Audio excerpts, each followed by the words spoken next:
My name is John Linden. I'm the CEO of Mythical Games. Today I want to talk a little bit about what we're seeing kind of the next generation of games coming, particularly around the system we're built on, which is on top of Polkadot. But just in general, I'd love to talk about kind of where we see that industry heading. So, quick introduction. I'm from the game industry. I didn't come from kind of the crypto industry. I was originally a studio head at Activision Blizzard. So if you ever play a game called Call of Duty, that was some of the work my studio ended up doing. So we made 4 Call of Duties over 5 years, I think, something like that. Had a mobile game company after Activision days, so we had a big game there called Marvel Strike Force, which I think it grossed it was about a $3 billion title. So we really came from kind of that traditional gaming space, and we've seen what's happened over the last 2 decades, and been very fortunate to work on some just amazing IPs. And I think what was exciting about the space and why we entered the space in the first place is we saw big shifts happening in gaming, and a lot of these become very permanent changes to the gaming infrastructure. So the first we saw was this concept of free-to-play. Free-to-play, really transformed the gaming industry over about 10, 15 years. We went from about 100 million gamers a month to now nearly 4 billion gamers a month, so half the world's population, because of the concept of free-to-play, mobile free-to-play, things like that.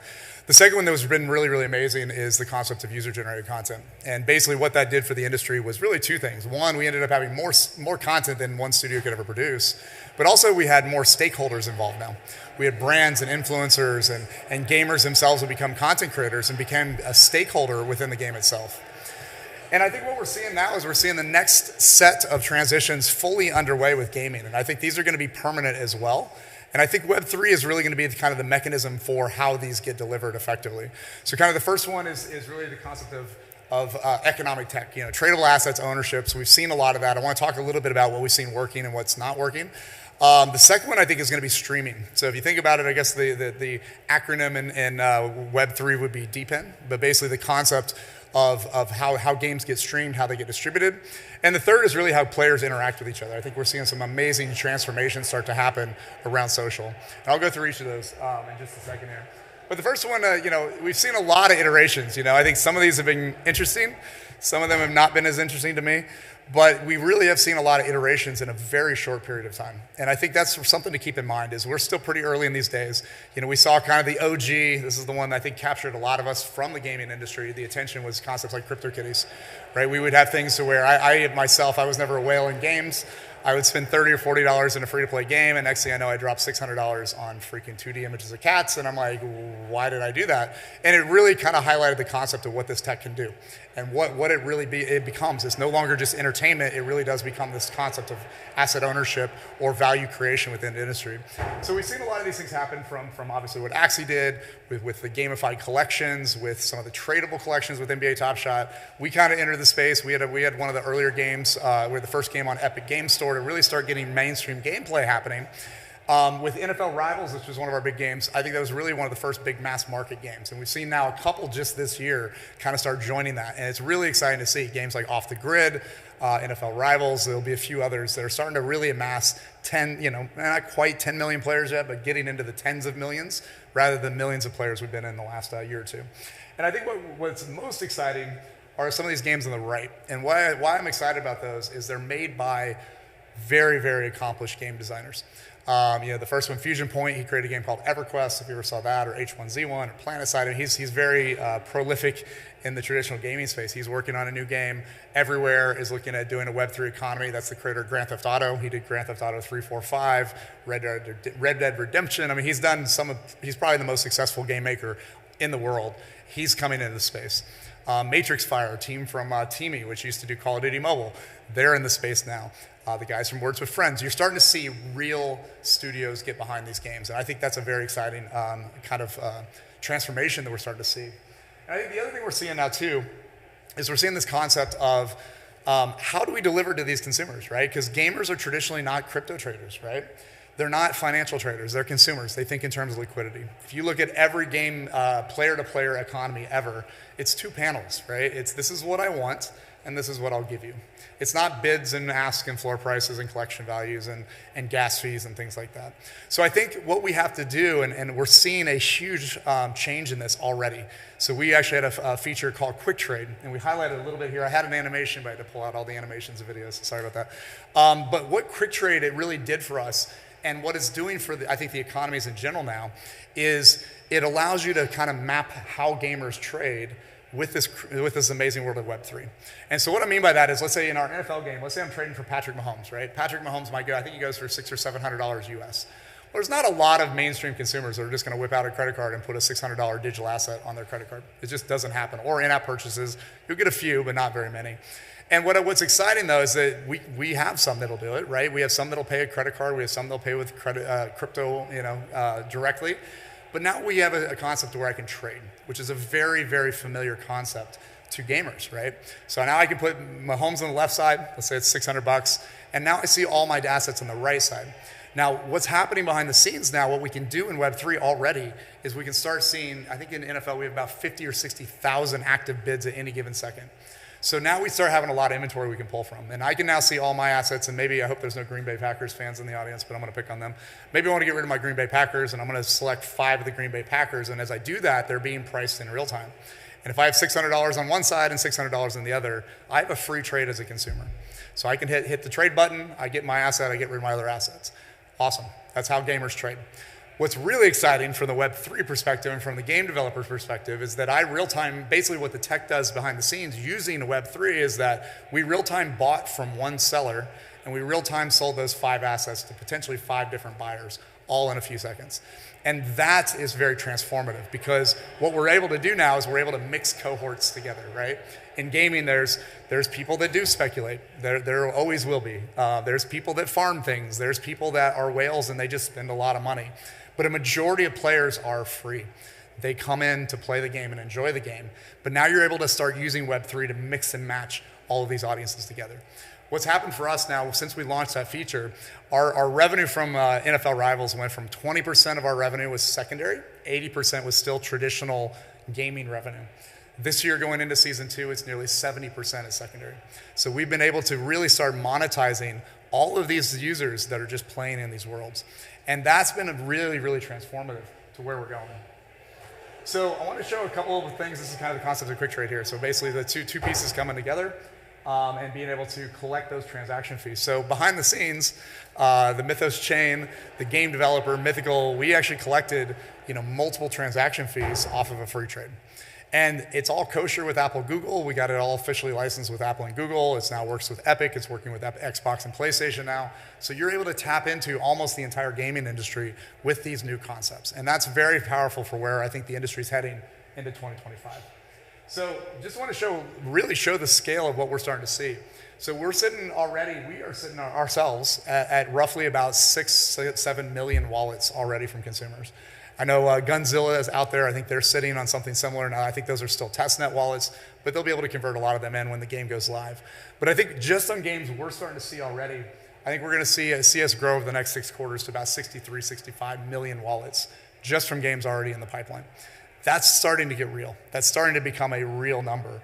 And then we also have a product to where we're now having other studios start to build on us, and we're starting to see their projections as well. So I think there's a real path now to having well over 100 million wallets in one chain from gamers, not bots, not made-up accounts, not programmatic, but actual consumers tied back to actual mobile phones or console devices. So this is starting to get real, and I think that gets exciting.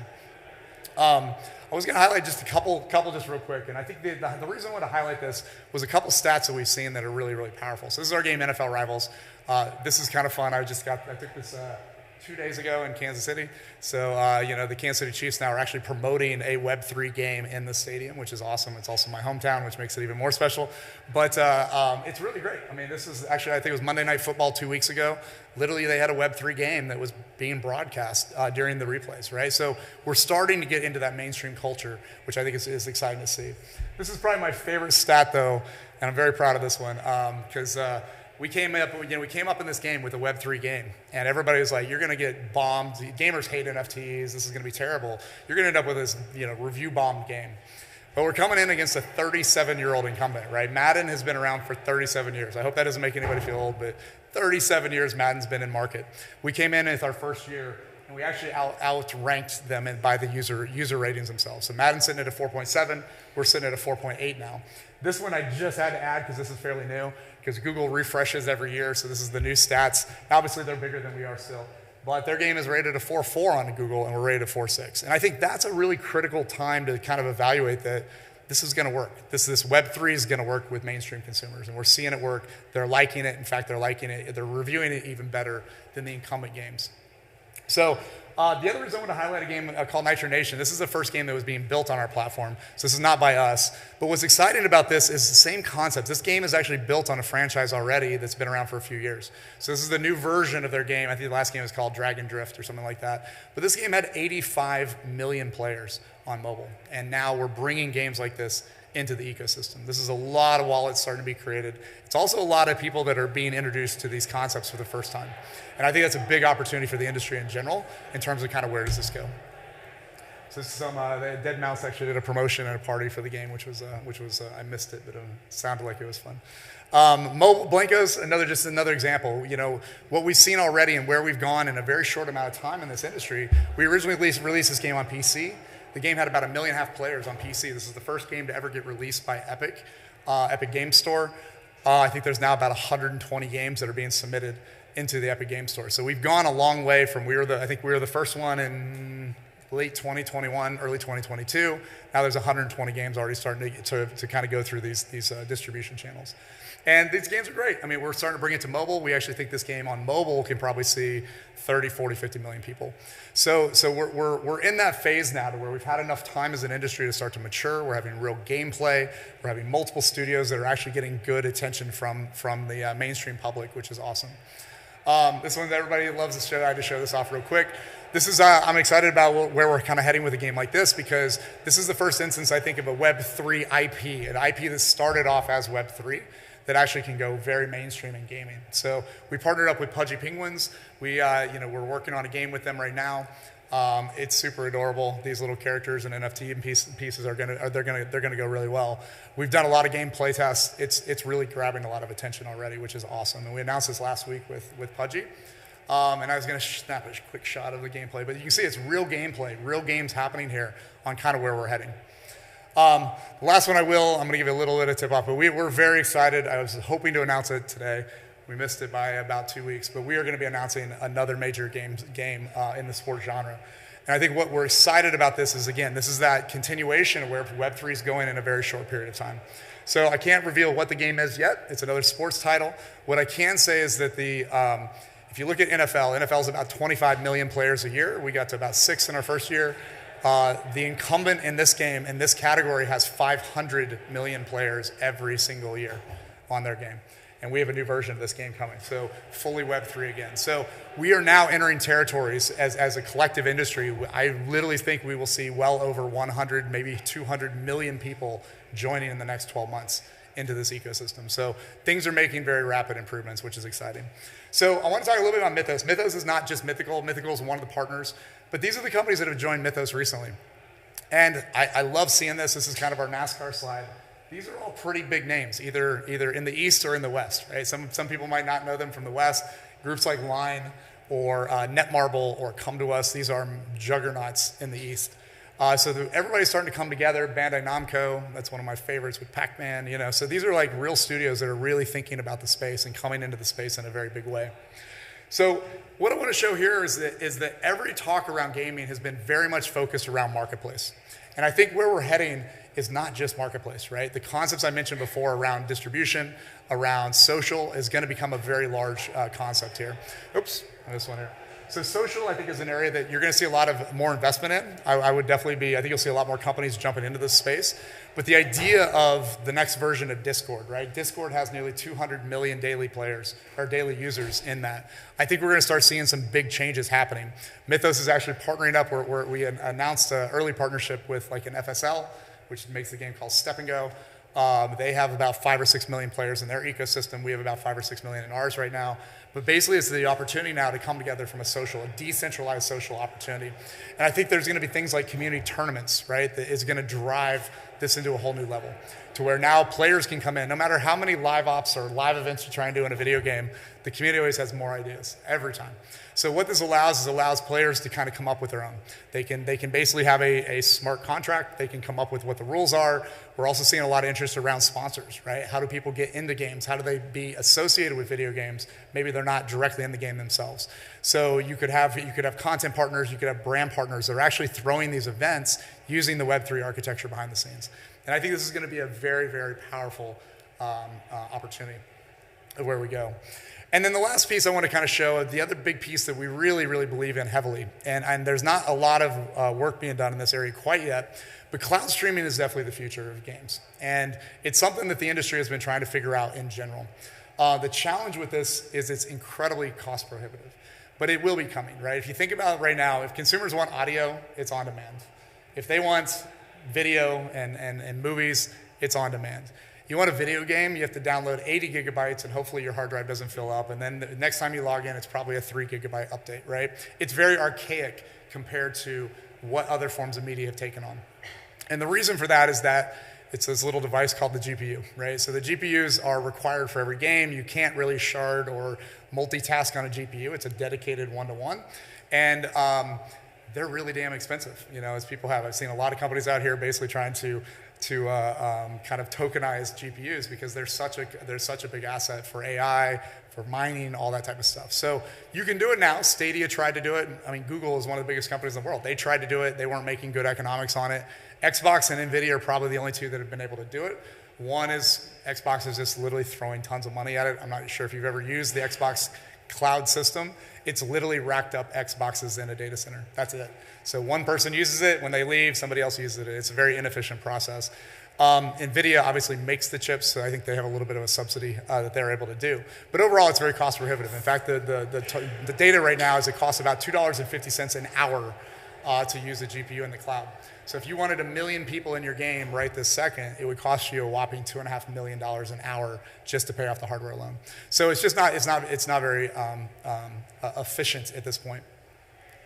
So, one thing we've been looking at, and this is a tech that we actually did acquire a while back, is there's new tech starting to come out. And I think this will not only redefine cloud gaming, but I think Web3 will be leading the way in something like this.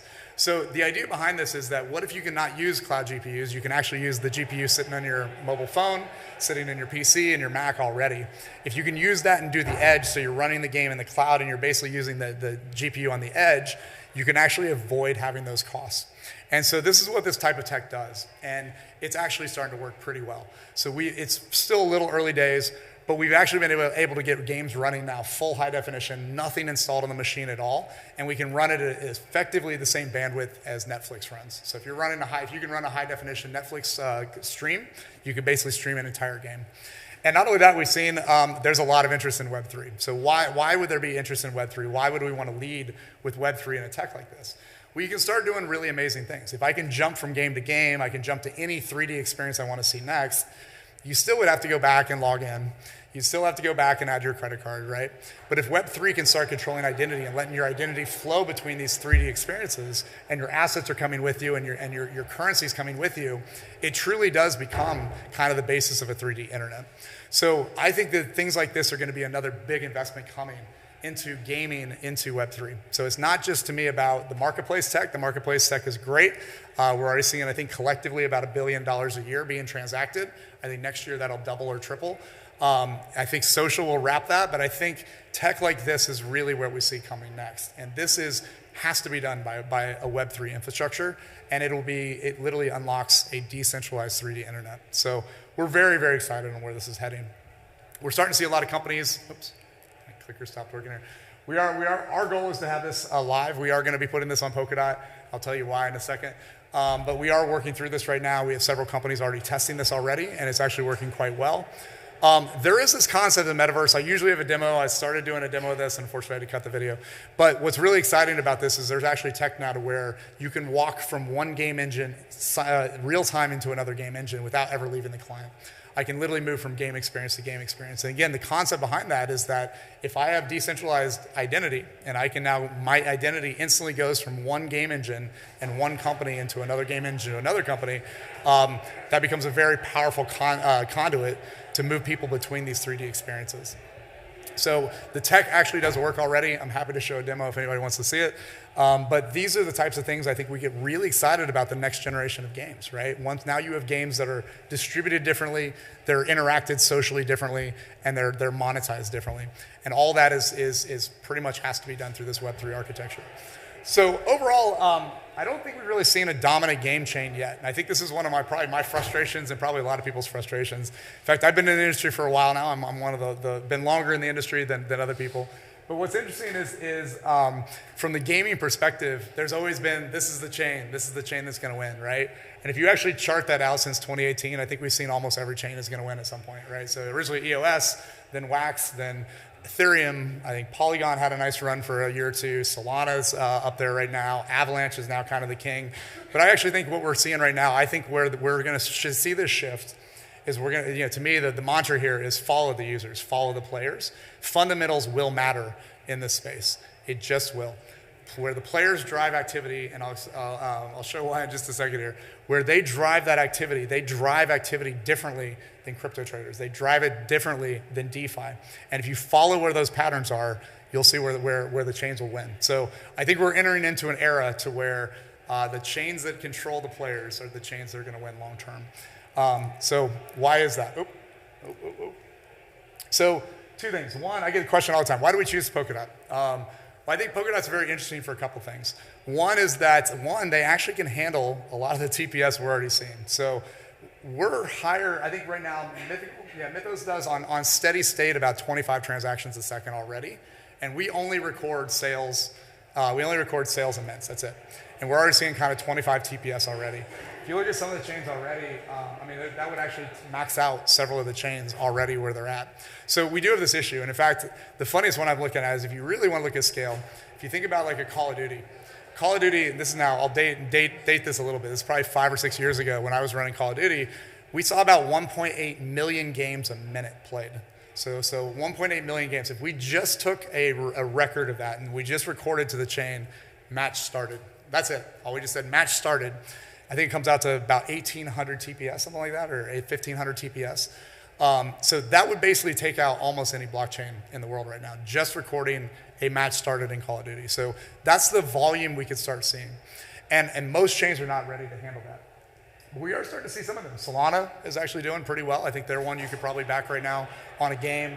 Avalanche, we'll see. I think they have a good opportunity. But some of the other chains just aren't there to take on any type of load around games. The other thing I think that we think is very fascinating within the Polkadot ecosystem is this whole concept of parachains. Now, there's some other people now starting to do super chains and app chains and things like that. That becomes very, very powerful for a game company, right? There's a lot of things you want to basically record on. There's a lot of things you might want to do that's not a shared architecture. And I think that's been very, very powerful and allowed us to get a lot of kind of growth very quickly. Also, I think there's a lot of great applications. I think we're going to start seeing an era to where chains can start really talking to each other. Right now, it seems like it's mostly bridging, that people are kind of bridging assets back and forth. But I think we're going to start seeing real transactions happening. And the architecture they have there, I think, is really fascinating. I think it's really great to where they have another chain right now dedicated to gift cards, right? They want to do gift cards. We have the ability to tap in so gamers can now redeem sales for Apple gift cards and spend more money in games, right? Those are real use cases that become very powerful when you have chains like this starting to talk together. And then lastly, if you've been following this whole concept of Jam, I think Jam is really important to where we're heading as a gaming company because it is the next generation architecture, right? They're really not focused as not a DeFi chain anymore. It's really this, any decentralized application can be built. And I think that becomes very important, right? Maybe not less important if you're just building marketplaces, but if you start thinking about a decentralized infrastructure around 3D internet or decentralized social, that's where the new tech kind of becomes very, very important. So we're quite excited on where this is going. We're quite excited to see what the opportunities are. And honestly, I think the next 12 months in gaming with us, with other companies in general, are going to be just a pretty big revolution of what we've seen so far. So we are getting there. And I think the last slide, one last slide here. So this is that, I want to kind of, I guess the last slide here was really to talk about one interesting aspect we've seen from consumers, right? So consumers, as I mentioned, are not necessarily DeFi traders. They trade and they interact differently. So this is something we actually put out some public data last week, and this is now updating every single day. So if you want to look up more information, it's Mythos Foundation it should be a slash analytics, sorry, not dot analytics. But the idea here that's really interesting, and the reason we want to put this out there was to really highlight what we're seeing from this consumer behavior. So a couple things. If you look at the top left there, the green is what players and NFL rivals right now are buying in Myth every single day.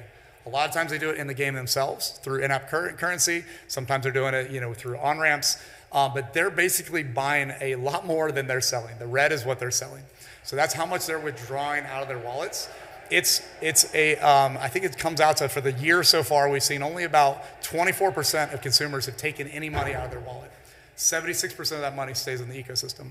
It's very, very different than DeFi, right? Somebody's didn't make a 1% return and they're going to flip it over here and try and make more money over here. They're literally buying because they want to have currency in their accounts. They want to have stored value. So if you see that blue, that's basically the aggregate stored value we're seeing from these consumers. And every single month, it's just climbing and climbing and climbing. That's one game. So as we start adding more data into the system, you'll see some of that happening. Now, what are they doing with this? Well, they're basically spending over and over and over and over, right? So they don't really care what the token price is, to be real honest. They're basically coming in and they'll buy at 20 cents, they'll buy at $20, because at the end of the day, they want $100 to buy their favorite NBA player, to buy their favorite NFL player, to buy a gun in this game.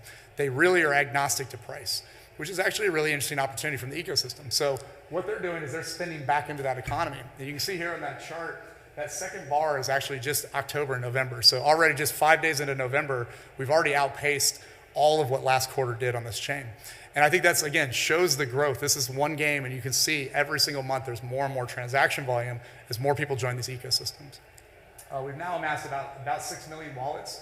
You can kind of see from the season 2 and from our migration in the new chain, it's really taking off. There's a lot of consumers joining. But the top part here, the gas fees, is really where I think it starts getting really fascinating. Our gas fee structure is so low right now, and a lot of chains are seeing that right now. And I think everybody's still trying to balance what should those ideal gas fees be. But what we're seeing now is, I think right now with the games we have, the games that are coming already that we signed that'll be out next year, we'll probably see 4 to 5% of total supply burned just from consumers, right? So basically the loop we're seeing, consumers are buying irregardless of price. They're generating a ton of transaction fees, which is generating a lot of gas, which is burning that gas. And that's a pretty powerful mechanism. And I think kind of gaming systems, gaming ecosystems that identify this are going to see a really pretty amazing cycle, right? You end up having deflationary supply against the consumer base that'll buy regardless of price. And then the final piece we are going to be adding a staking component as well, so that you can actually start earning rewards over that. So I think gaming in general has a cycle, a tokenomics cycle that we haven't quite, I don't think anybody's quite nailed it yet, but I think we're heading there very quickly as an industry that will create this cycle that's going to be very, very fruitful for anybody kind of investing or staking behind the security, but also for the gamers themselves. So super excited where this is going. I hope this helped a little bit. Like I said, this is some of the stuff we're seeing. Like I said, we did join the Polkadot ecosystem. It's a little bit of information about us if you have if you want any more information, but feel free to reach out. Thank you very much. Appreciate it.